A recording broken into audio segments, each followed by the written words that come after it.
Claire finit de border Lucas dans son lit d'enfant décoré de ses dessins d'école. À 9 ans, il s'endort encore avec son doudou Elephant usé. Emma, du haut de ses 13 ans, lit déjà dans sa chambre, un roman d'aventure emprunté à la bibliothèque. La maison respire enfin le calme après une journée ordinaire de famille, devoirs, courses, préparation du repas dominical chez grand-mère Françoise. Thomas l'attend dans le salon, inhabituellement nerveux. Il fait les 100 pas devant la cheminée, ses mains tremblant légèrement. Claire le connaît depuis 18 ans, elle reconnaît les signes de son stress. Mais ce soir, quelque chose de différent plane dans l'air. Une gravité qu'elle n'avait jamais ressentie. Claire, il faut qu'on parle. Sa voix est plus grave que d'habitude, presque solennelle. Elle s'assoit dans le fauteuil en velours bleu, celui qu'elle avait choisi lors de leur emménagement dans cette maison, il y a 8 ans. L'époque où ils rêvaient d'agrandir la famille, de recevoir les amis, de vieillir ensemble dans ces murs qu'ils avaient repeints avec tant d'espoir. « Je t'écoute, Thomas. » Il s'arrête de marcher, se tourne vers elle. Ses yeux fuient les siens, mauvais signe. Après 15 ans de mariage, Claire a appris à déchiffrer chaque expression de son visage. Ce qu'elle y lit maintenant lui glace le sang. J'ai rencontré quelqu'un. Le temps se suspend. Claire entend son propre cœur battre, le tic-tac de la pendule de grand-mère Louise, le léger bruit de la chaudière qui se déclenche. Tout devient soudain très net, très précis, comme si ses sens s'aiguisaient face au danger. Quelqu'un, répète-t-elle d'une voix qu'elle veut calme.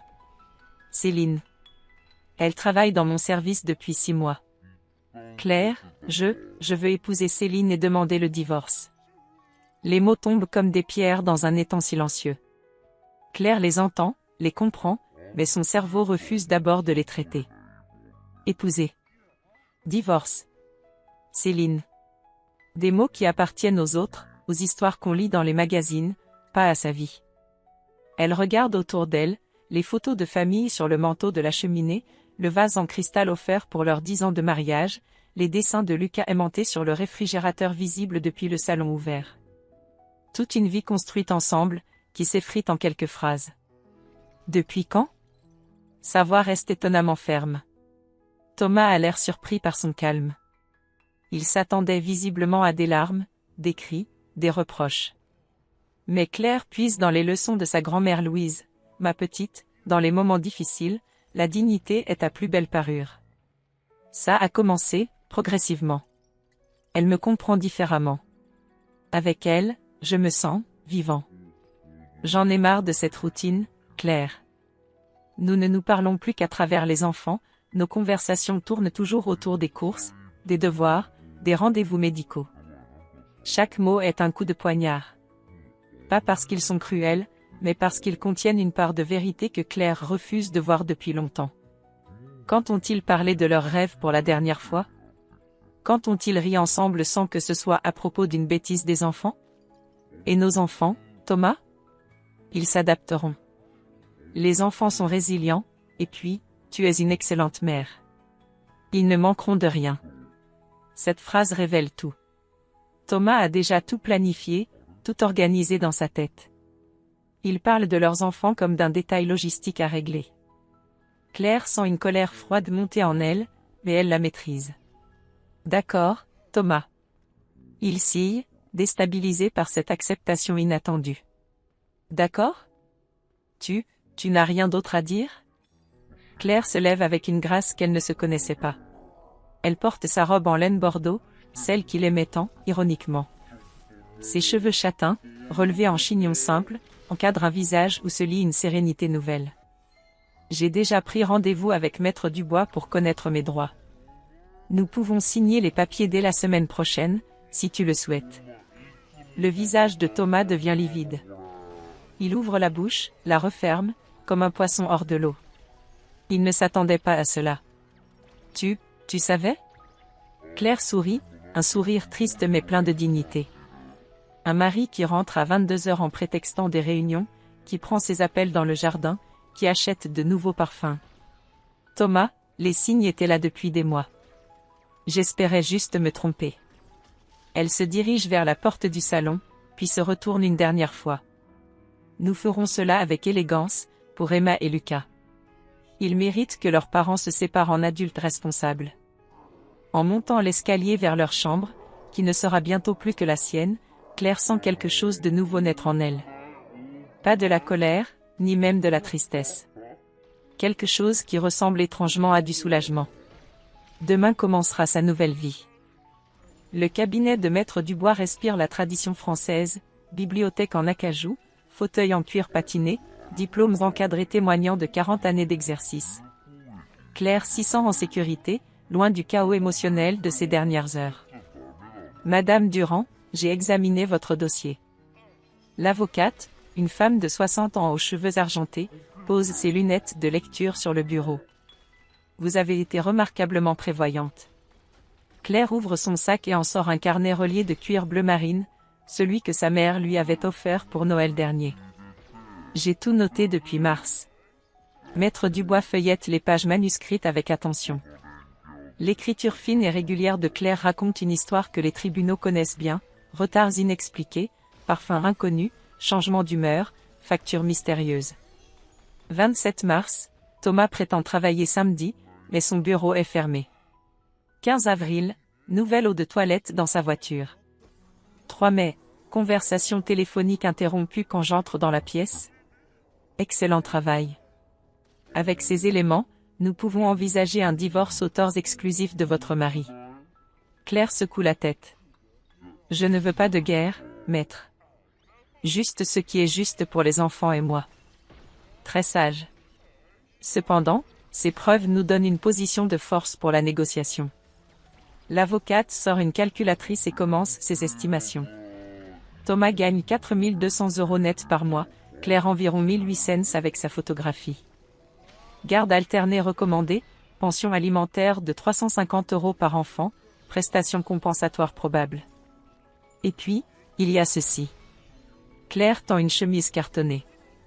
À l'intérieur, des relevés bancaires soigneusement surlignés révèlent des retraits réguliers, 200 € ici, 150 là, toujours en espèces. Des cadeaux pour sa maîtresse, financés avec l'argent du foyer familial. Cela renforce notre position. En quittant le cabinet, Claire ressent un mélange d'appréhension et de soulagement. La machine judiciaire est en marche, mais elle garde le contrôle. 17h30, maison familiale. Maman, j'ai trouvé quelque chose de bizarre. Emma descend l'escalier, tenant précautionneusement une boîte en bois sculpté. Depuis le décès du grand-père paternel en août, elle aide Claire à trier ses affaires stockées au grenier. Regarde ces lettres. Claire examine les enveloppes jaunies. L'écriture élégante du grand-père de Thomas s'adresse à différentes femmes, ma chère Sylvie, mon adorée Martine, ma précieuse Colette. Emma, remonte ça au grenier. Ce sont des affaires privées. Mais maman, ces lettres ne sont pas à grand-mère Denise. Et regarde les dates, 1987, 1991, 1995. Pendant son mariage. Le sang de Claire se glace. Elle lit quelques lignes d'une lettre de 1991. Mon cœur, ces moments volés avec toi illuminent mes journées grises. Si seulement nous pouvions vivre notre amour au grand jour.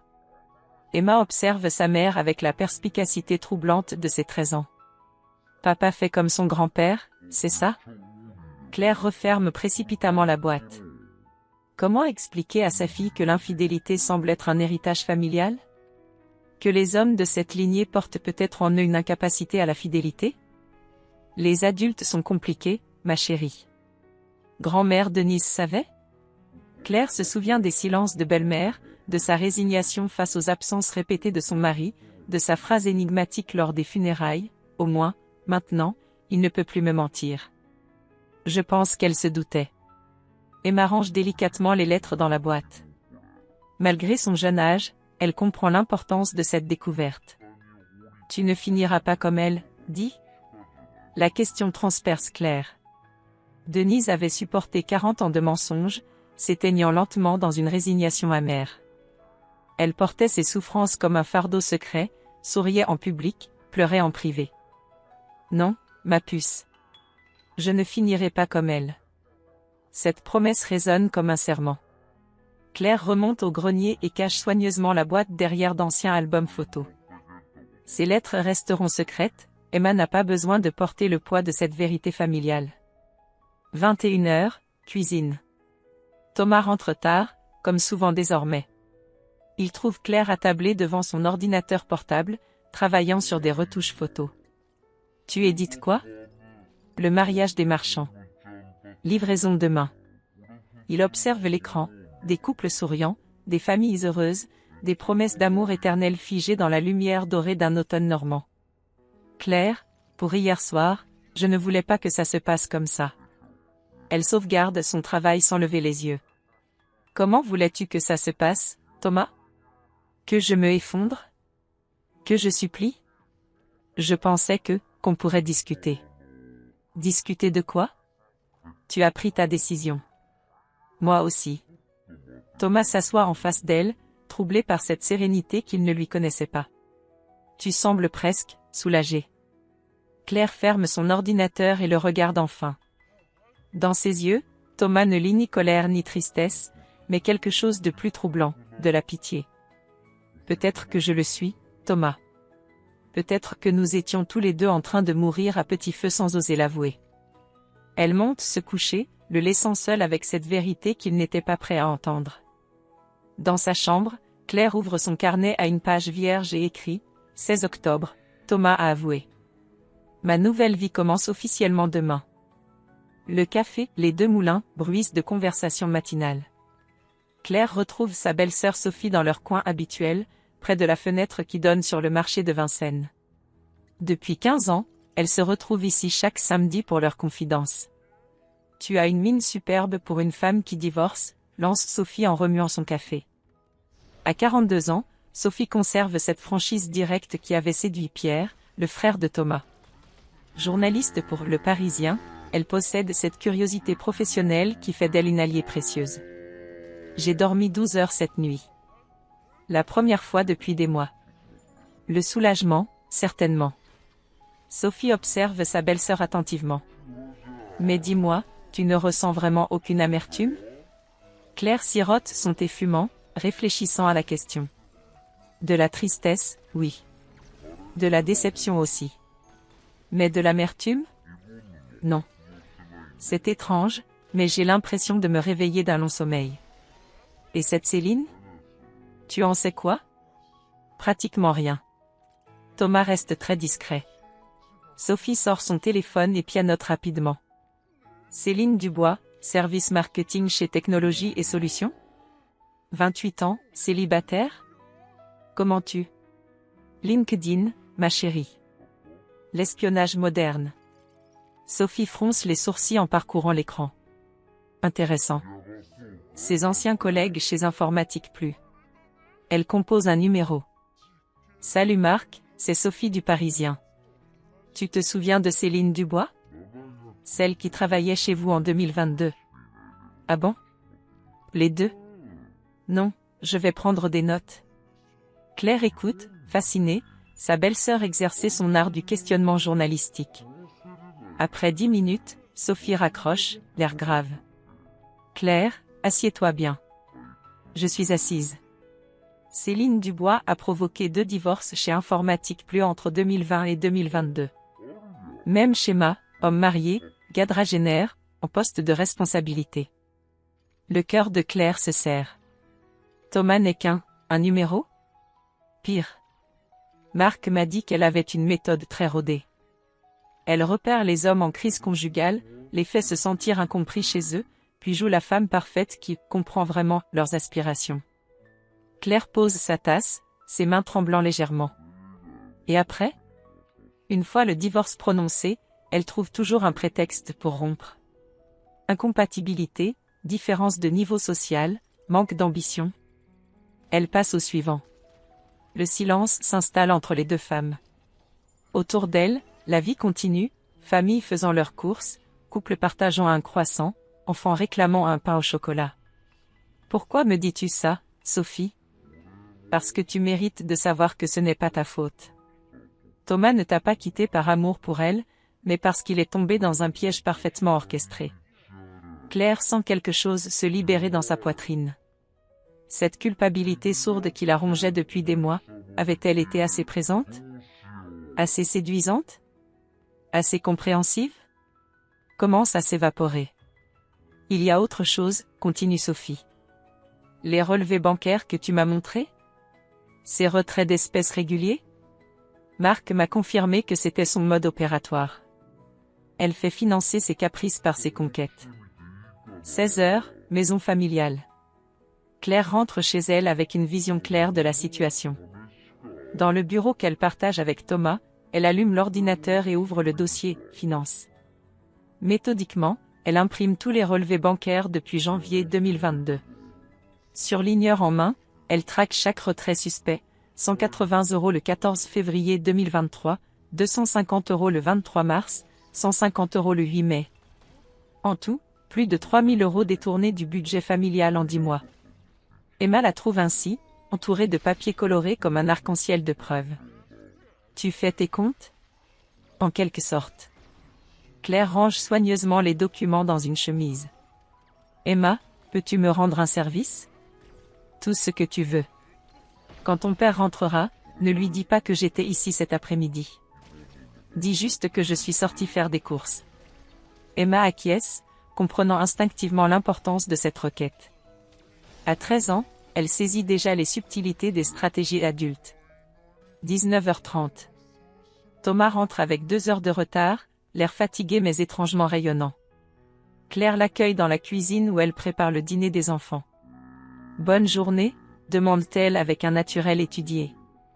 Réunion qui s'est éternisée. « Tu sais ce que c'est ?» Claire hoche la tête en éminquant des carottes. Elle sait maintenant exactement ce que c'est, un après-midi avec Céline, probablement financé par l'argent qu'elle gagne en photographiant les mariages des autres. Thomas, j'ai réfléchi à notre situation. Il se fige, une bouteille d'eau à mi-chemin de ses lèvres. Je ne veux pas que ce divorce se transforme en guerre. Pour les enfants, pour nous tous. Tu es sûre? Certaine. Nous avons été heureux ensemble, nous avons eu Emma et Lucas. Séparons-nous en gardant ça en mémoire. Thomas la regarde avec un mélange de soulagement et de surprise. Il s'attendait à des reproches, des larmes, des négociations difficiles. Cette magnanimité inattendue le désarçonne. Merci, Claire. Tu es quelqu'un de bien. Elle lui sourit, un sourire serein qui cache une détermination nouvelle. Je vais juste demander une chose, la transparence totale sur nos finances. Pour que tout soit clair. L'ombre d'une inquiétude traverse le visage de Thomas. Bien sûr, naturellement. En montant coucher les enfants, Claire sent une étrange paix l'envahir. Elle ne se bat plus contre une rivale invisible, mais contre un système, une méthode, un piège dans lequel Thomas est tombé. Et contrairement à lui, elle connaît maintenant toutes les règles du jeu. Dans son carnet, elle écrit « 21 octobre, j'ai découvert qui est vraiment Céline ». Thomas ne le sait pas encore, mais il va bientôt comprendre qu'il n'était qu'une proie parmi d'autres. La galerie « Lumière d'art » du 11e arrondissement baigne dans cette lumière d'automne qui sublime les photographies exposées. Claire pousse la porte vitrée, son portfolio sous le bras, le cœur battant d'une nervosité qu'elle n'avait plus ressentie depuis ses débuts professionnels. L'exposition municipale « Instant de vie » se termine aujourd'hui. Ces 3 photographies, premier sourire, mains entrelacées, solitude dorée, ont trouvé leur place parmi une quinzaine d'autres artistes locaux. Un début modeste, mais symbolique de sa renaissance. Vous êtes Claire Durand? Elle se retourne. Un homme d'une quarantaine d'années, grand, aux cheveux châtains parsemés de fils argentés, la regarde avec une intensité bienveillante. Ses yeux noisettes reflètent cette mélancolie particulière de ceux qui ont traversé de lourdes épreuves. Alexandre Moreau. C'est moi qui organise ces expositions collectives. Sa poignée de main est ferme, chaleureuse. Claire remarque l'alliance qu'il porte encore, malgré l'absence évidente de présence féminine dans sa gestuelle. Vos photographies m'ont particulièrement touché, poursuit-il en se dirigeant vers ses œuvres. Elles racontent des histoires sans avoir besoin de mots. Devant « Solitude dorée », le portrait d'une femme âgée contemplant un coucher de soleil depuis sa fenêtre, Alexandre s'arrête longuement. « Ma mère », explique Claire. Juste après la mort de papa. Elle ne savait plus quoi faire de ses journées. Comment va-t-elle maintenant? Elle a repris des cours de peinture. dit qu'elle n'a plus le temps de s'ennuyer. Alexandre sourit, le premier vrai sourire qu'elle lui voit. Les épreuves révèlent parfois des forces qu'on ignorait posséder. Il y a dans cette phrase quelque chose de personnel qui résonne avec ce que vit Claire. Elle perçoit chez cet homme une profondeur née de la souffrance digérée, transformée en sagesse. Accepteriez-vous de prendre un thé? J'aimerais vous parler d'un projet. 15h30, café, le temps suspendu. Installé près de la fenêtre, il parle depuis 1 heure sans voir le temps passer.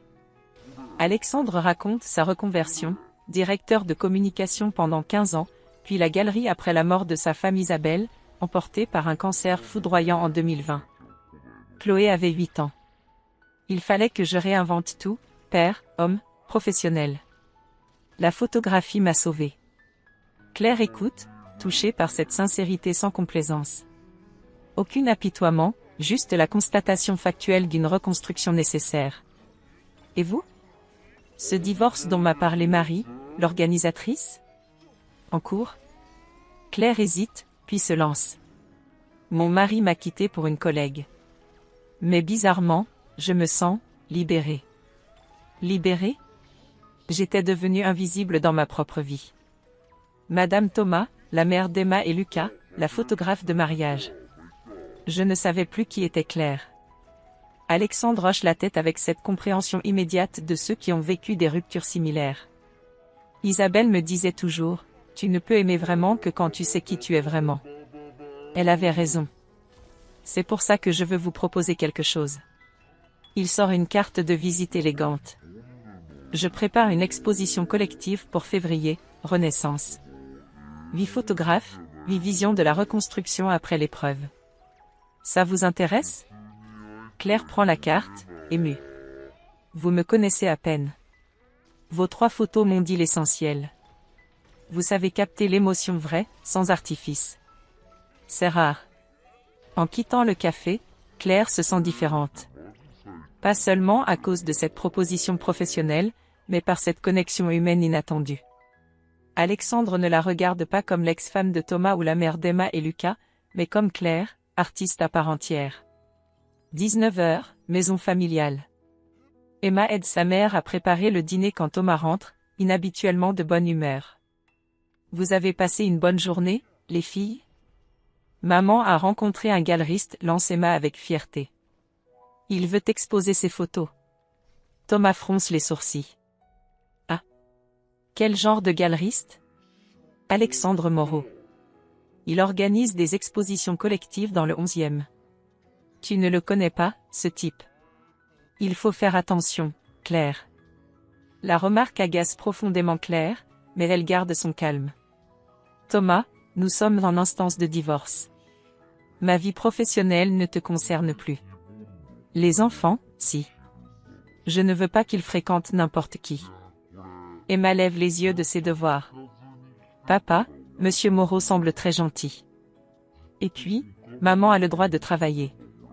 Thomas se raidit face à cette solidarité féminine inattendue. Depuis qu'il a annoncé son intention de divorcer, Emma a pris clairement le parti de sa mère, avec cette loyauté absolue de l'adolescence.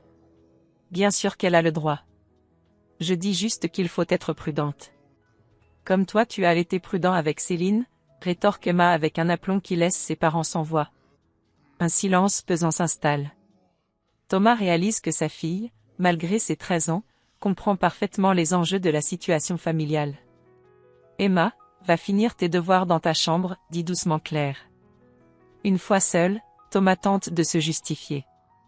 Je ne voulais pas que les enfants apprennent comme ça. Comment voulais-tu qu'ils apprennent, Thomas? En découvrant que papa avait une amie spéciale? Emma est intelligente. Elle voit, elle comprend, elle tire ses conclusions. Et toi? Tu lui montes la tête contre moi? Claire se retourne, la fatigue remplaçant soudain l'agacement. Je n'ai pas besoin de lui monter la tête. Tes actes parlent pour toi. En montant coucher Lucas, Claire croise le regard reconnaissant d'Emma. Sa fille grandit, choisit ses camps, développe son sens moral. Cette crise familiale, aussi douloureuse soit-elle, révèle des forces insoupçonnées chez chacun d'eux. Dans son carnet, elle écrit, 3 novembre, rencontrer Alexandre. Proposition d'exposition. Emma me défend face à son père. Je redeviens visible. Thomas gare sa voiture dans le parking de Technologie et Solutions avec 20 minutes de retard. Encore. Ces dernières semaines, il accumule les dysfonctionnements, réveil raté, embouteillage imprévu, rendez-vous oublié. Sa vie privée bouleversée contamine inexorablement sa vie professionnelle. Dupont. Mon bureau, immédiatement. La voix de Monsieur Martineau, directeur général, claque dans l'open space. Thomas sent tous les regards se braquer sur lui. Céline, à son poste, fait mine de ne pas le voir, lui concentra ostensiblement sur son écran. Le bureau directorial intimide par son austérité, moquette grise, bureau en métal, diplôme rencadré témoignant de 30 ans de carrière industrielle. Martineau, 60 ans, cheveux blancs coupés courts, incarne cette génération de patrons qui sépare strictement vie privée et professionnelle. Asseyez-vous, Dupont. Nous devons parler. Thomas s'installe face au bureau, les mains moites. Il connaît ce ton. Le dossier Mercier Industrie. Vous pouvez m'expliquer? Le sang de Thomas se glace. Le contrat de 400 000 € qu'il négociait depuis 6 mois pour moderniser leur système informatique. Un projet crucial pour les objectifs annuels de l'entreprise. Il y a eu des complications. Des complications? Martineau ouvre un dossier. Vous avez raté 3 rendez-vous avec leur directeur technique. Votre présentation de jeudi dernier était, je cite leur retour, bâclée et peu convaincante. Ils ont signé avec nos concurrents vendredi. Thomas ferme les yeux. Jeudi dernier, il avait déjeuné avec Céline qui voulait clarifier leur relation. Elle lui avait reproché de ne pas être assez présent, de trop penser à ses enfants, de manquer d'ambition. Perturbé, il avait expédié sa présentation, oubliant des éléments clés. Monsieur Martineau, ma situation personnelle traverse une période difficile. Stop. Le directeur lève la main. Votre situation personnelle ne m'intéresse pas. Vos résultats, si. Depuis 3 mois, vos performances chutent drastiquement. Martineau sort une feuille d'évaluation. Thomas découvre, horrifié, le détail de ses défaillances, retards répétés, erreurs dans les devis, tensions avec les collègues, et surtout cette rumeur persistante concernant sa relation avec Céline qui nuit à l'ambiance de travail. J'ai 2 options à vous proposer, mutation immédiate au service après-vente avec diminution de salaire correspondante, ou licenciement pour faute professionnelle. Les mots résonnent comme une sentence. Thomas, qui gérait les plus gros clients, se retrouve face à la perspective de répondre au téléphone aux réclamations. Combien de temps pour décider? Aucun. Votre réponse maintenant. La mutation. 18h30, appartement de Céline. Thomas frappe à la porte du studio que Céline loue rue de Charonne. Elle ouvre, magnifique dans une robe noire qui épouse parfaitement sa silhouette. Mais son sourire se fige en voyant l'expression dévastée de Thomas. Qu'est-ce qui se passe? Ils m'ont muté. Service après-vente. Moins 800 € par mois. Céline recule d'un pas, comme si cette nouvelle était contagieuse. Comment ça, muté? Thomas s'effondre sur le canapé en cuir blanc, la tête entre les mains. À cause de nous, Céline. Martineau dit que notre relation nuit à l'entreprise. Et puis j'ai foiré le contrat Mercier. Le contrat de 400 000? Tu n'écoutes jamais quand je te parle de mon travail. Le reproche sonne comme un aveu. Céline s'assoit face à lui, mais ne le touche pas. Thomas cherche dans ses yeux la compassion, le soutien qu'il espérait. Il n'y trouve qu'une froide évaluation. Thomas, il faut qu'on discute. Ces mots, il les redoutait sans oser se l'avouer. J'ai rencontré quelqu'un. La phrase le frappe comme une gifle. Comment ça, quelqu'un? Pierre Malvoisin, le nouveau directeur commercial. Il me comprend mieux. Thomas la regarde, incrédule. Tu me quittes? Maintenant? Alors que je viens de sacrifier ma carrière pour toi? Tu n'as rien sacrifié pour moi, Thomas. Tu as fait tes propres erreurs. L'indifférence de sa voix achève de l'anéantir. Cette femme pour laquelle il a détruit son mariage, bouleversé la vie de ses enfants, compromis sa stabilité professionnelle, le rejette avec une désinvolture glaçante. Et nous? Tous ces projets dont tu parlais? Quels projets? Tu as 41 ans, 2 enfants, un salaire en baisse, et tu vis encore chez ta femme. Pierre a 35 ans, célibataire, directeur commercial avec prime de résultat. Chaque mot porte. Thomas comprend enfin qu'il n'a jamais été qu'un choix par défaut, une transition confortable avant mieux. Tu m'as utilisé. Tu t'es utilisé toi-même, Thomas. Je n'ai fait que te laisser faire. En quittant l'appartement, Thomas erre dans les rues du 11e arrondissement. La réalité le frappe de plein fouet, il a tout perdu. Sa famille stable, son poste à responsabilité, sa sécurité financière, et maintenant cette illusion d'amour qui justifiait tous ses sacrifices. 21h, maison familiale. Il rentre chez lui, chez Claire, complètement défait. Elle l'accueille dans la cuisine où elle termine ses retouches photos sur son ordinateur portable.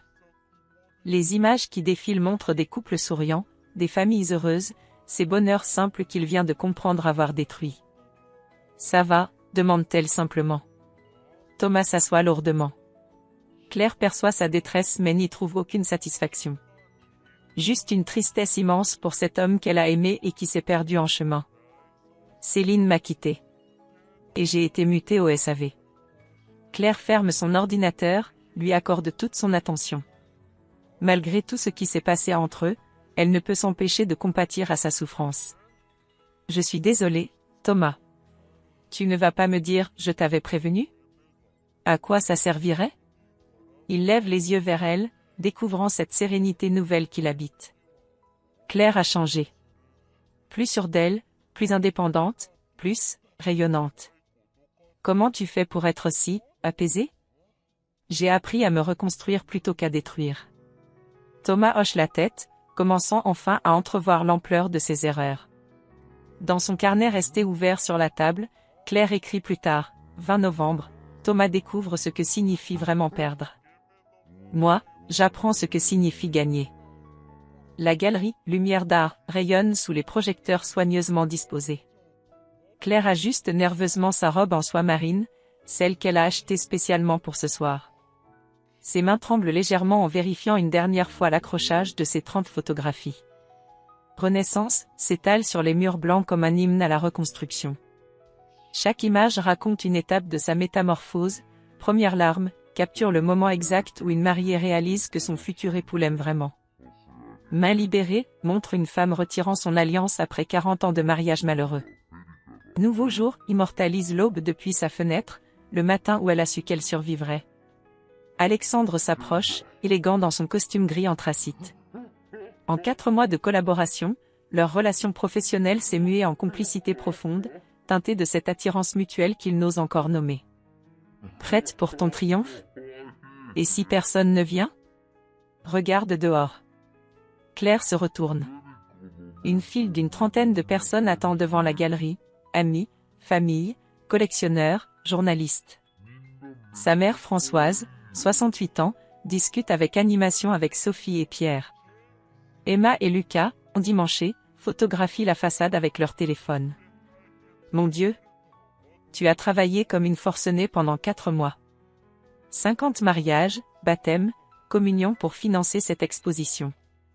Tu le mérites. À 18h15, Alexandre ouvre les portes.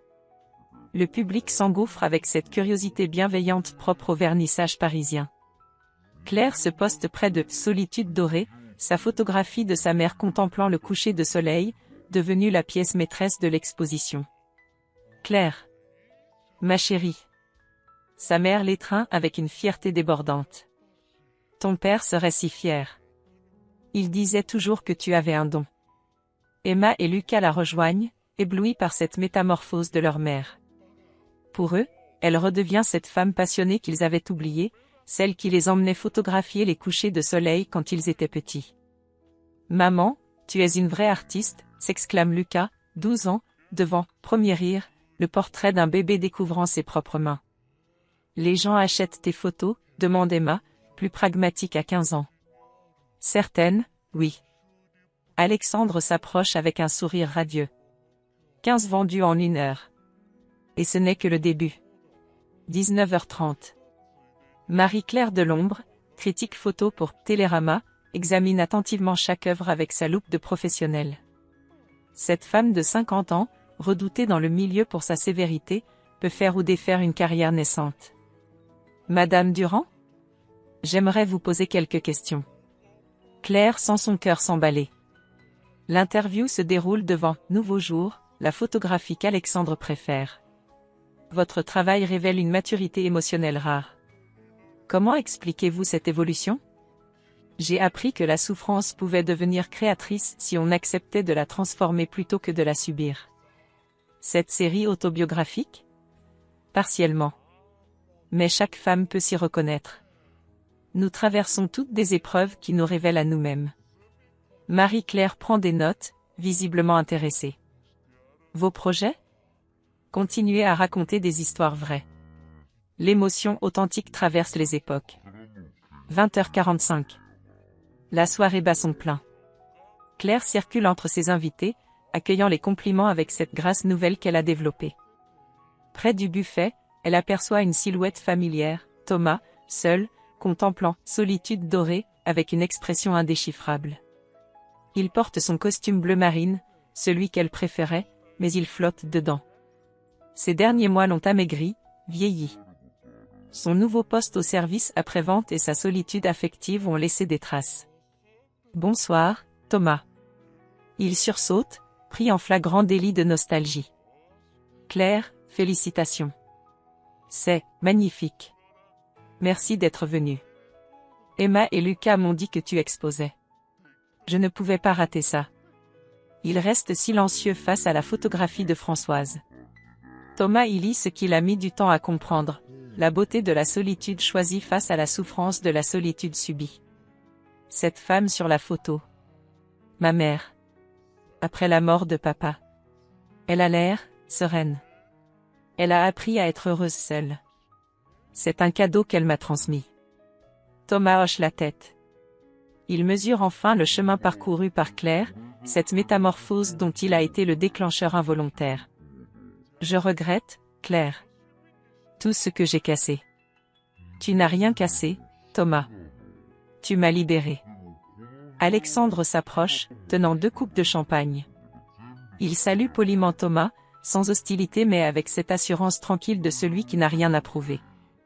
Monsieur Durand? Alexandre Moreau. Votre ex-femme est exceptionnelle. La correction d'Alexandre impressionne Thomas. Pas de territorialité masculine, juste le respect pour l'artiste et la femme. Je commence à m'en rendre compte. 22h. Les derniers invités partent. Claire fait le bilan avec Alexandre, 22 photographies vendues, 3 commandes de portraits, 2 demandes d'exposition dans d'autres galeries parisiennes. 6 000 € de recettes. Moins mes frais, il me reste 4 000 € net. Ton premier bénéfice artistique. Mon premier pas vers l'indépendance totale. Alexandre la regarde ranger délicatement ses cartons de tirage. Depuis 4 mois, il admire cette détermination silencieuse, cette capacité à transformer l'épreuve en création. Claire? Oui. Accepterais-tu de dîner avec moi? Pas pour parler travail. Juste, nous. Elle lève les yeux vers lui. Dans son regard, elle lit la même espérance fragile qu'elle ressent depuis des semaines. Avec plaisir. En éteignant les lumières de la galerie, Claire sent que ce soir marque plus qu'un succès professionnel. C'est la naissance officielle de la femme qu'elle était destinée à devenir. Dans son carnet, elle écrira plus tard, 10 février, première exposition solo. Premier succès. Premier dîner avec Alexandre. Je renais officiellement ce soir. Le café, le temps retrouvé, de Vincennes n'a pas changé depuis 18 ans. Même banquette en sky rouge, même zinc patiné, même machine à café italienne qui crachouille.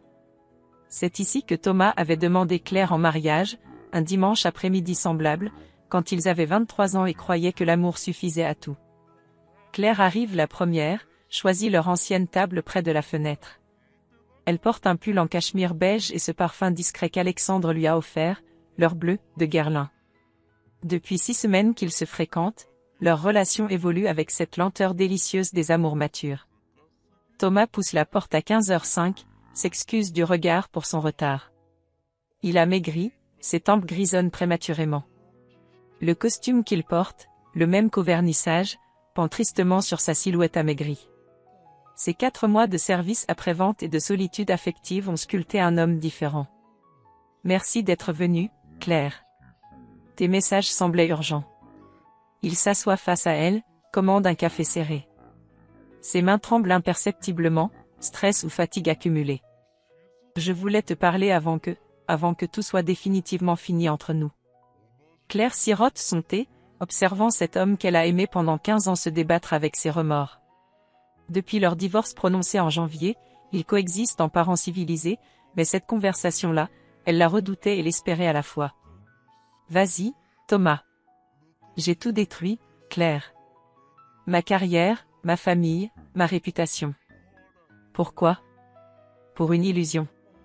Sa voix se brise légèrement. Claire perçoit cette sincérité brutale de ceux qui ont touché le fond. Céline ne m'aimait pas. Elle ne m'a jamais aimé. J'étais juste, commode. Un homme marié flatté par l'attention d'une jeune femme, assez naïf pour croire que c'était de l'amour. Thomas? Non, laisse-moi finir. J'ai besoin de dire ça. Il sort de sa poche une enveloppe froissée, la pose sur la table. Sa lettre de rupture. Tu veux savoir ce qu'elle m'a écrit? Tu es gentil, Thomas, mais Pierre a plus d'avenir. J'espère que tu comprendras. Claire ne touche pas l'enveloppe. Cette souffrance de Thomas, aussi méritée soit-elle, ne lui procure aucune satisfaction. Elle avait peut-être raison. Pierre Malvoisin est plus jeune, plus ambitieux, sans enfant à charge. Stop. Claire pose sa main sur la table, sans le toucher. Ne te détruis pas plus que tu ne l'as déjà fait. Pourquoi tu es si bienveillante? J'ai brisé notre famille pour une aventure sordide. Claire réfléchit avant de répondre. Ces derniers mois lui ont appris à distinguer l'homme de ses erreurs, la personne de ses actes. Parce que te voir souffrir ne me rendra pas heureuse. Et puis, tu es le père d'Emma et Lucas. Ils ont besoin d'un père en paix avec lui-même. Thomas lève les yeux vers elle. Dans ce regard fatigué, Claire lit une reconnaissance immense mêlée de regrets infinis. Je sais que c'est trop tard pour nous. Je sais que tu as quelqu'un d'autre. Alexandre. Alexandre. Il répète le prénom comme une acceptation douloureuse. Les enfants l'aiment bien. Emma m'a dit qu'il l'aidait avec ses photos. Ils ne cherchent pas à remplacer leur père, Thomas. Je sais. Il a l'air bien. Différent de moi. Cette lucidité nouvelle chez Thomas touche Claire. L'homme qui lui fait face a perdu son arrogance, ses certitudes faciles. La souffrance l'a rendu plus humble, plus vrai. Qu'est-ce que tu veux, Thomas? Vraiment? Ton pardon. Et, peut-être une chance de redevenir l'homme que j'étais avant de tout gâcher. Tu as mon pardon depuis longtemps. Comment c'est possible? Claire sourit, ce sourire serein qu'elle a développé ces derniers mois. Parce que te pardonner m'a libéré de la colère. Et la colère, c'est du poison qu'on boit en espérant que l'autre en souffrira. Thomas hoche la tête, ému par cette sagesse qu'il ne lui connaissait pas. Et pour redevenir l'homme que tu étais? C'est à toi de décider. Commence par te pardonner à toi-même. Elle sort une carte de visite de son sac. Docteur Martinez. Il aide les gens à se reconstruire après les épreuves. Alexandre le connaît, il est très bien. Thomas prend la carte comme une bouée de sauvetage. Tu ferais ça? M'aider à aller mieux? Je le fais pour Emma et Lucas. Ils ont besoin d'un père équilibré. Et, peut-être un peu pour l'homme que tu peux redevenir. En quittant le café, ils se séparent sur le trottoir de leur jeunesse. Thomas remonte vers sa petite studio qu'il loue depuis le divorce. Claire rejoint sa voiture, où l'attend Alexandre pour leur sortie dominicale avec les 3 enfants. Comment ça s'est passé? Demande Alexandre en l'embrassant tendrement. Mieux que je ne l'espérais. Il va consulter Dr Martinez. Tu as été généreuse. J'ai été libre. Pour la première fois depuis des mois, je ne ressens plus aucune amertume envers lui. En rentrant, Claire trouve Emma et Lucas qui l'attendent avec Chloé, la fille d'Alexandre. Les 3 enfants ont préparé un goûter pour célébrer ce dimanche en famille recomposée. Alors, maman? Papa va mieux? Demande Emma avec cette perspicacité de ses 15 ans. Il va essayer d'aller mieux. Et c'est déjà un début. Dans son carnet, elle écrit ce soir-là, 3 mars, j'ai pardonné à Thomas. Vraiment pardonné. Maintenant, nous pouvons tous les deux construire nos nouvelles vies sans le poids du passé. La maison de Vincennes résonne des rires d'enfants mélangés au bruit de la tondeuse. Alexandre taille la haie du jardin pendant que Chloé et Emma préparent un pique-nique sur la terrasse. Lucas, maintenant 10 ans, aide Claire à planter des rosiers près de la nouvelle balançoire qu'Alexandre a installée le mois dernier. 18 mois de vie commune ont tissé cette harmonie imparfaite mais vraie.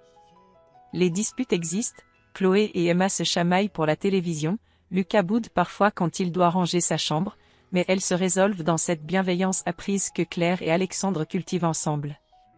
Maman, papa arrive à quelle heure? Demande Lucas en tassant la terre autour d'un rosier blanc. Midi, il vous emmène au cinéma cet après-midi. Et après on mange chez lui? Oui, avec Valérie et Maxime. Lucas acquiesce, habitué désormais à cette géographie familiale complexe. Thomas, suivi par Dr Martinez depuis 3 mois, a retrouvé un équilibre fragile mais réel. Sa rencontre avec Valérie, bibliothécaire de 39 ans et mère de Maxime, 11 ans, s'est faite naturellement lors d'une réunion parents-professeurs. 12h15. Thomas gare sa nouvelle voiture d'occasion, une Clio bleue qui remplace l'Audi de ses années fastes, devant la maison. Il klaxonne discrètement, respectant les codes établis avec Claire, plus d'entrée sans prévenir dans cette maison qui n'est plus la sienne. Claire ouvre le portail, sourit en voyant Valérie assise côté passager. Cette femme brune aux yeux doux et au sourire franc inspire confiance. Contrairement à Céline, elle dégage cette tranquillité des femmes qui savent qui elles sont. Bonjour Claire. Les enfants sont prêts? Ils arrivent. Comment allez-vous, Valérie? Bien, merci. Thomas m'a dit que votre dernière exposition à Montmartre avait eu du succès? Cette considération pour son travail touche Claire. Valérie ne joue pas l'indifférence par jalousie ou l'intérêt excessif par politesse. Elle trouve le ton juste. Emma et Lucas sortent en courant, embrassent leur père avec cette affection retrouvée depuis qu'il a cessé de culpabiliser en leur présence. Alexandre les salue depuis la terrasse, en short et t-shirt, tenant un sécateur. Salut Thomas. Ça va? Très bien, merci. Le jardin est magnifique. Claire a la main verte. Moi je ne fais qu'obéir aux ordres. Cette légèreté dans l'échange, conquise mois après mois, évite les tensions. Thomas ne ressent plus cette amertume face au bonheur évident de Claire. Dr Martinez l'aide à comprendre que son rôle n'est plus d'être son mari, mais un copain responsable. 18h30, chez Thomas. L'appartement que Thomas loue depuis le divorce reflète sa reconstruction. 3 pièces sobres mais chaleureuses, photos des enfants au mur, quelques livres de développement personnel sur les étagères. Valérie a apporté sa touche féminine sans envahir, un bouquet de fleurs fraîches, des coussins colorés, cette présence douce qui transforme un logement en foyer. Papa, Valérie fait des crêpes comme toi, s'exclame Lucas en léchant une cuillère de pâte. Maxime, le fils de Valérie, aide Emma à dresser la table. À 11 ans, il trouve naturellement sa place dans cette fratrie recomposée. Plus discret que Lucas, plus jeune qu'Emma, il apporte sa sensibilité d'enfant unique habitué à l'attention exclusive.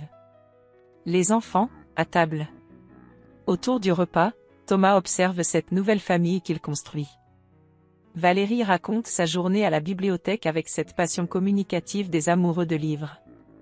Emma parle de son projet photo pour le lycée, Lucas de son match de foot, Maxime de sa découverte des romans d'aventure. Papa, tu as l'air plus heureux, note Emma avec cette franchise de ses 15 ans. Thomas sourit. Dr Martinez m'aide à comprendre beaucoup de choses sur moi. Comme quoi, demande Lucas, curieux. Comme le fait qu'on peut se tromper grave et repartir quand même. Mais qu'il faut accepter d'apprendre de ses erreurs. Valérie lui prend discrètement la main sous la table.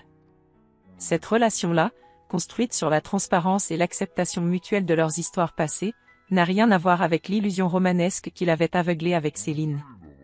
21h, retour chez Claire. Alexandre ouvre la porte aux enfants qui rentrent repus et fatigués. Chloé, restée à la maison, leur montre le puzzle de 1000 pièces qu'elle a commencé dans l'après-midi. Papa Thomas a dit qu'on pourrait tous faire un pique-nique ensemble cet été, annonce Lucas en enfilant son pyjama. Tout, s'étonne Claire. Nous, papa, Valérie, Maxime. Dans la forêt de Fontainebleau comme avant, mais différent. Emma précise, papa a dit qu'on était une famille recomposée élargie. Que c'était possible d'être heureux tous ensemble sans se mentir. Claire et Alexandre échangent un regard surpris. Cette proposition de Thomas, impensable il y a un an, témoigne de son chemin parcouru. Et vous, ça vous dit ? Demande Alexandre aux 3 enfants. Oui, répondent-ils en chœur. 22h30. Claire et Alexandre se retrouvent dans leur chambre, cette intimité conquise mois après mois. Leur corps s'apprivoise avec cette lenteur délicieuse des amours matures, sans la fougue destructrice de la jeunesse mais avec une profondeur que seule l'expérience permet. Tu crois qu'on y arrivera ? Ce pique-nique à 6 adultes et 4 enfants ? On a déjà réussi des choses plus difficiles, murmure Alexandre en la prenant dans ses bras. Comme quoi ? Comme t'aimer sans précipitation. Comme apprivoiser nos 3 enfants. Comme faire de cette maison un vrai foyer. Claire se blottit contre lui, respirant ce parfum d'homme rassurant qui l'accompagne désormais chaque nuit. Alexandre ? MMM ? Je crois que je commence à comprendre ce que signifie vraiment être heureuse. Et ça signifie quoi ? Ça signifie ne plus avoir peur de perdre ce qu'on a construit. Parce qu'on sait qu'on sera capable de le reconstruire. Dans son carnet, elle écrit avant de s'endormir, 15 juin, équilibre trouvé. Famille recomposée qui fonctionne. Thomas en paix avec Valérie.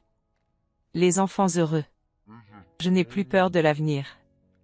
La table dressée dans le jardin de grand-mère Françoise croule sous les mets traditionnels du 14 juillet, salade de pommes de terre, rôti de porc aux herbes, tarte aux cerises maison.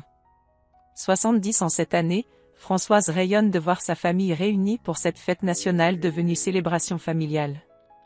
Autour de la grande table en bois, 3 générations cohabitent dans cette harmonie imparfaite mais vraie qui caractérise les familles recomposées réussies.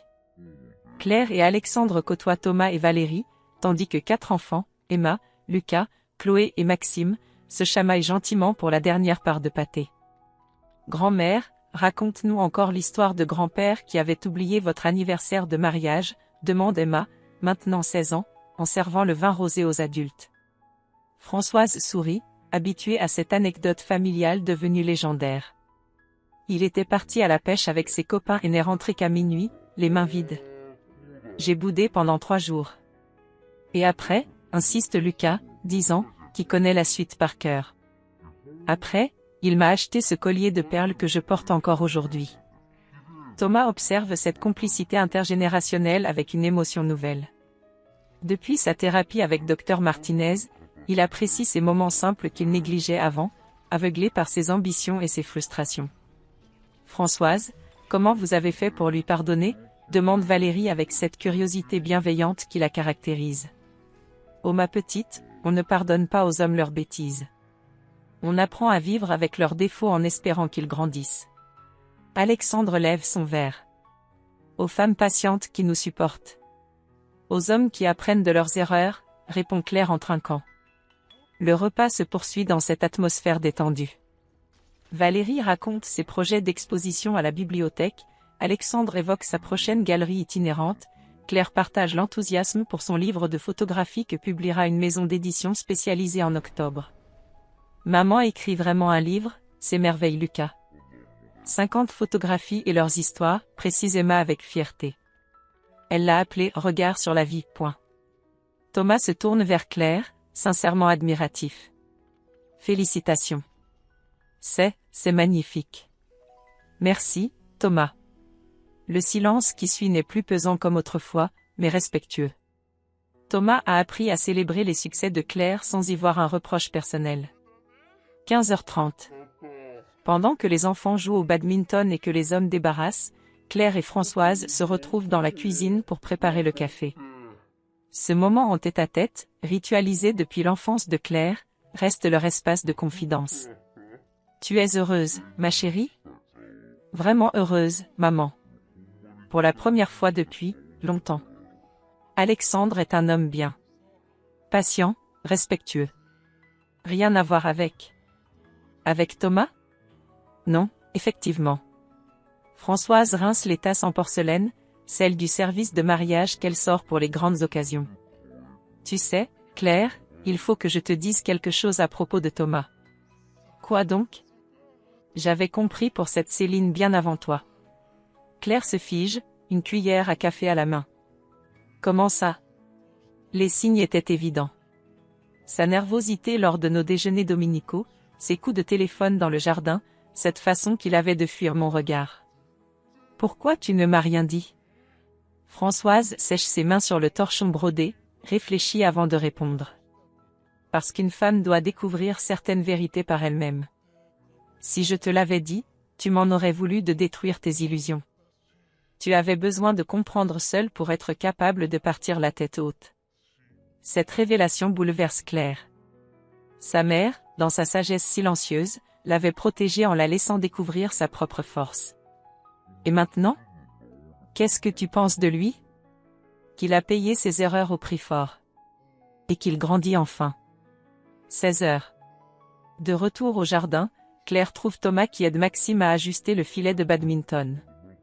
Cette patience avec l'enfant de Valérie, cette bienveillance naturelle révèle un homme transformé. Thomas? Je peux te parler une minute? Il s'éloigne vers le fond du jardin, près du cerisier centenaire où Emma et Lucas grimpaient petits. Je voulais te remercier, commence Thomas. Me remercier? Pour ta générosité. Ta façon de gérer notre séparation, les enfants, cette cohabitation familiale. Tu aurais pu me détruire. Tu as choisi de me sauver. Claire s'assoit sur l'ancien banc de son père, invite Thomas à la rejoindre. Thomas, il faut que tu saches quelque chose. Il se tend, craignant une révélation tardive. J'avais découvert ta liaison avec Céline bien avant que tu me l'annonces. Le visage de Thomas se décompose. Comment? Une lettre dans ta voiture en mars 2023. Et puis tous ces détails que je notais dans mon carnet. Tu savais depuis le début? Depuis 7 mois avant ton annonce. Thomas encaisse le choc, comprenant soudain l'ampleur de la mise en scène de cette soirée d'octobre. Pourquoi tu ne m'as pas confronté? Claire sourit avec cette sérénité qui la caractérise désormais. Parce que tu avais besoin de prendre ta décision seule. Si je t'avais accusé, tu serais resté par culpabilité, et nous aurions tous été malheureux. Tu m'as laissé partir pour me libérer? Je nous ai laissé partir pour nous libérer tous les deux. Thomas reste silencieux, mesurant la noblesse de cette femme qui l'a quitté. Claire, je ne mérite pas ta grandeur d'âme. Tu mérites d'être heureux, Thomas. Comme moi. Comme nos enfants. Ils regardent ensemble Emma qui photographie Lucas en plein smash, Chloé qui applaudit, Maxime qui ramasse les volants. Cette fratrie recomposée, impossible à imaginer il y a 2 ans, incarne leur réussite collective. Regarde-les, murmure Claire. Ils ont 4 parents qui les aiment, 2 foyers chaleureux, et la certitude qu'on peut se tromper grave et repartir quand même. C'est le plus beau cadeau qu'on pouvait leur faire.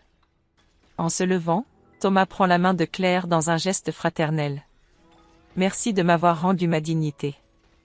Merci de m'avoir rendu ma liberté. Dans son carnet, Claire écrira ce soir-là, 14 juillet, j'ai révélé à Thomas que j'avais toujours su. Sa reconnaissance m'a libérée du dernier poids. Nous pouvons tous avancer maintenant. La mairie du 12e arrondissement rayonne sous le soleil d'automne. Claire ajuste nerveusement sa robe en soie ivoire, celle qu'elle a choisie avec Emma lors d'un après-midi complice. Simple, élégante, elle reflète cette femme de 40 ans qui a appris à s'aimer sans artifice.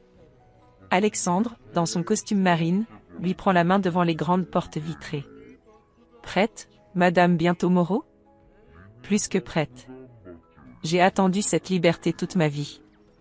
2 ans après son divorce, 18 mois après leur première rencontre, ils s'apprêtent à sceller cette union construite pierre par pierre, sans précipitation ni illusion romantique. Dans le hall d'accueil, leur famille se mélange avec cette harmonie qui aurait semblé impossible 3 ans plus tôt. Emma, 17 ans, porte les alliances dans un petit coussin brodé par grand-mère Françoise. Lucas, 11 ans, ajuste fièrement sa cravate, celle qu'Alexandre lui a apprise à nouer. Chloé, 15 ans, distribue des pétales de rose du jardin à tous les invités. Thomas arrive avec Valérie et Maxime, portant le costume gris qu'il réserve aux grandes occasions. Son visage respire cette sérénité des hommes en paix avec eux-mêmes. 18 mois de thérapie et d'amour sincère avec Valérie ont sculpté un homme différent. Claire? Il s'approche avec ce respect nouveau qui caractérise leur relation. Oui. Je voulais te dire. Merci. Pour tout. Pour m'avoir montré qu'on pouvait grandir à travers l'épreuve sans se détruire. Claire sourit, émue par cette reconnaissance qui achève de panser toutes les blessures. Merci de m'avoir libérée pour que je découvre qui j'étais vraiment. Ils s'étreignent fraternellement sous les yeux attendris de leurs enfants. Maxime observe cette réconciliation avec cette sagesse précoce des enfants de familles recomposées. 14h30, salle des mariages. Le maire, un homme de 60 ans à la voix chaleureuse, accueille la petite assemblée de 20 personnes. Sophie et Pierre, la mère Françoise, quelques amis proches, les collègues de la galerie d'Alexandre, les copines photographes de Claire. Mesdames et messieurs, nous célébrons aujourd'hui l'union de Claire et Alexandre, mais aussi celle de deux familles qui ont choisi de construire ensemble. Alexandre prend la parole en premier, sa voix légèrement tremblante d'émotion. Claire, tu m'as appris que l'amour après 40 ans n'était pas un compromis, mais un choix. Tu as transformé ma galerie en foyer, mes jours en fête, ma fille en grande sœur. Je promets de chérir ta renaissance et de protéger tes rêves. Claire essuie discrètement une larme avant de répondre. Alexandre, tu m'as vu artiste avant de me voir femme. Tu as respecté mes blessures sans chercher à les guérir, me laissant le temps de cicatriser seule. Je promets d'honorer ton amour patient et de construire avec toi cette liberté que nous méritons tous les deux. L'échange des alliances se fait dans un silence religieux. Emma et Lucas s'approchent, portant solennellement les anneaux choisis ensemble, or blanc simple, gravés de leur prénom et de la date. Par les pouvoirs qui me sont conférés, je vous déclare unis par les liens du mariage. Les applaudissements éclatent. Thomas siffle comme au match de foot de Lucas, Françoise pleure de joie, les enfants lancent leurs pétales dans un nuage parfumé. 16h, jardin de Vincennes. La réception se déroule dans leur jardin transformé en petit paradis. Alexandre et Claire ont disposé des tables sous les pommiers, tendu des guirlandes lumineuses entre les branches, créé cette atmosphère intime qu'ils affectionnent. 50 invités circulent entre le buffet préparé par le traiteur de quartier et l'espace photo où Claire a installé ses œuvres les plus récentes. Son livre, Regard sur la vie, publié en octobre, trône sur une table d'honneur avec les critiques élogieuses encadrées. Maman. Emma accourt, tenant son appareil photo. Regarde. J'ai photographié le moment exact où vous avez échangé les alliances. Sur l'écran, Claire découvre ce moment magique figé, leurs mains entrelacées, leurs regards complices, cette évidence lumineuse de deux êtres faits l'un pour l'autre. Tu deviens vraiment douée, ma chérie. C'est toi qui m'as appris que la beauté se cache dans les détails vrais. Lucas et Maxime passent en courant, poursuivis par Chloé qui brandit un pistolet à eau. Cette fratrie de fortune, assemblée par les hasards de la vie, forme désormais une tribu solidaire. 18h. Thomas s'approche de Claire qui observe ses enfants jouer avec cette tendresse infinie des mères comblées. Tu sais ce qui me frappe le plus? Dis-moi. Il rit. Vraiment. Comme il ne riait plus quand nous étions ensemble. Claire hoche la tête. Parce qu'ils sentent que leurs parents sont enfin heureux. Les enfants sont des éponges émotionnelles. Et toi? Tu es heureuse? Claire regarde autour d'elle, Alexandre qui plaisante avec Valérie près du buffet, sa mère qui raconte des anecdotes à Chloé, Emma qui cadre la lumière dorée sur les feuilles d'automne, Lucas qui explique les règles du badminton à Maxime. Plus qu'heureuse, Thomas. Je suis libre. Libre? Libre d'aimer sans avoir peur de perdre. Libre d'être moi-même sans chercher l'approbation. Libre de construire sans regarder en arrière.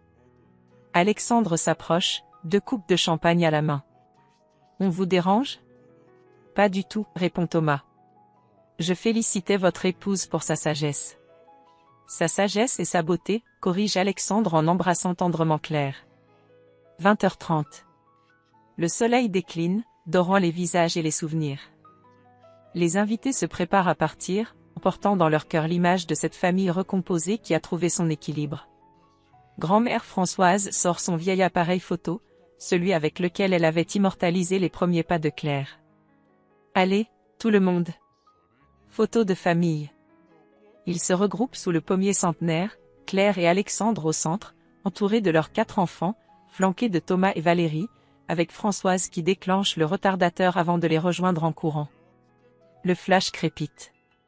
L'instant est saisi, 3 couples, 4 enfants, 3 générations réunies par l'amour intelligent et la volonté de construire plutôt que de détruire. 22 heures. Les derniers invités partis, Claire et Alexandre se retrouvent seuls dans leur jardin parsemé de pétales et de souvenirs. Les enfants dorment chez Thomas et Valérie pour leur laisser cette première nuit d'époux. Alors, Madame Moreau? Alors, Monsieur mon mari? Comment on fait maintenant? Claire rit, cette joie cristalline qui la caractérise depuis sa renaissance. Maintenant? On vit. Tout simplement. On aime nos enfants, on cultive notre jardin, on expose tes artistes, je photographie mes mariages. On vieillit ensemble en restant curieux de la vie. Alexandre la prend dans ses bras, respirant ce parfum qui l'envoûte depuis 2 ans. Tu sais ce que je préfère chez toi? Ma modestie légendaire? Ta capacité à transformer les fins en commencement. Dans son carnet, le même qu'elle a ouvert en mars 2023, Claire écrit cette dernière ligne, 21 septembre 2025, je me marie avec Alexandre. Fin de mon ancienne vie, début de ma vraie vie. J'ai appris que la liberté ne se conquiert pas contre quelqu'un, mais pour soi-même. Après toi, Thomas, la liberté. Avec toi, Alexandre, le bonheur. Elle referme le carnet, sourit à la lune qui se lève sur leur nouvelle vie, et suit son mari vers leur chambre où l'attendent les promesses infinies du lendemain.